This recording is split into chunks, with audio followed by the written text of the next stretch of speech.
എപ്പോൾ നോക്കിയിട്ടുണ്ടെങ്കിലും ബീഫ് ഫ്രൈയും ബീഫ് കറിയും ചിക്കൻ റോസ്റ്റും മുട്ടക്കറിയും മീൻകറി ഇതൊക്കെ തന്നെയുള്ള ചേച്ചിയെന്ന് ചോദിക്കണേക്ക് മുമ്പ് തന്നെ ഞാൻ ഒരു വെറൈറ്റി ചമ്മന്തിയും കൊണ്ട് വന്നിട്ടുണ്ട് കേട്ടോ. ഇത് ചൂട് ചോറിനൊപ്പോ ദോശക്കൊപ്പോ ഇഡലിക്കൊപ്പോ ഇങ്ങനെ വേണമെങ്കിലൊക്കെ നമുക്ക് കഴിക്കാം കേട്ടോ. അപ്പോൾ ഈ ഒരു വെറൈറ്റി ചമ്മന്തി ഉണ്ടാക്കാൻ ഞാൻ തക്കാളി എടുത്തിട്ട് നല്ല പഴുത്ത തക്കാളിയും ഒട്ടും പുളിയില്ലാത്ത മാങ്ങ കേട്ടോ. പുളിയില്ലാത്ത മാങ്ങ കിട്ടിയപ്പോഴാണ് ഞാൻ ഈ ഒരു ചമ്മന്തി ഉണ്ടാക്കാമെന്ന് വിചാരിച്ചത്. വെളിച്ചെണ്ണ ഒഴിച്ചിട്ടുണ്ട് ചീനച്ചട്ടിയിലേക്ക്. കുറച്ച് വറ്റൽമുളക് ഇട്ടിട്ട് ഒന്ന് വറുത്ത് കോരി അത് മാറ്റി വെക്കുന്നുണ്ട്. ഇനി ആ എണ്ണയിലോട്ട് തന്നെ നമ്മുടെ വെളുത്തുള്ളിയില്ലേ അതൊന്ന് മൊരിപ്പിച്ച് എടുത്തിട്ട് അതൊന്ന് മാറ്റി വെക്കണ്ട.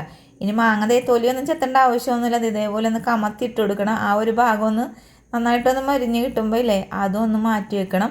ആ എണ്ണയിലോട്ട് തന്നെ നമ്മൾ തക്കാളി ഇല്ലേ തക്കാളി അതൊന്ന് മുരിപ്പിച്ചിട്ട് അതും മാറ്റി വെക്കണം. പിന്നെ നമ്മൾ സവാള എടുത്തിട്ടുണ്ട് കേട്ടോ. ഇതൊക്കെ ഓരോരുത്തരുടെ ഇഷ്ടത്തിനനുസരിച്ച് എടുക്കുക കേട്ടോ.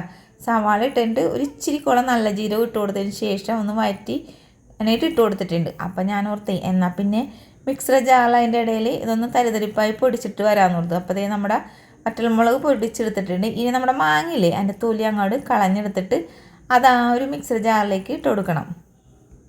ഉപ്പും കൂടി ഇട്ടിട്ടേ ഒന്ന് തരിതരിപ്പായിട്ട് അരച്ചെടുക്കണം. പിന്നെ നമ്മുടെ തക്കാളിയും ഇട്ട് കൊടുത്ത് അതും പിന്നെ നമ്മുടെ സവാളയും പിന്നെ വെളുത്തുള്ളി എല്ലാം കൂടി ഇട്ടിട്ടില്ലേ പേസ്റ്റ് രൂപത്തിലൊന്നും അരക്കരുത് കേട്ടോ.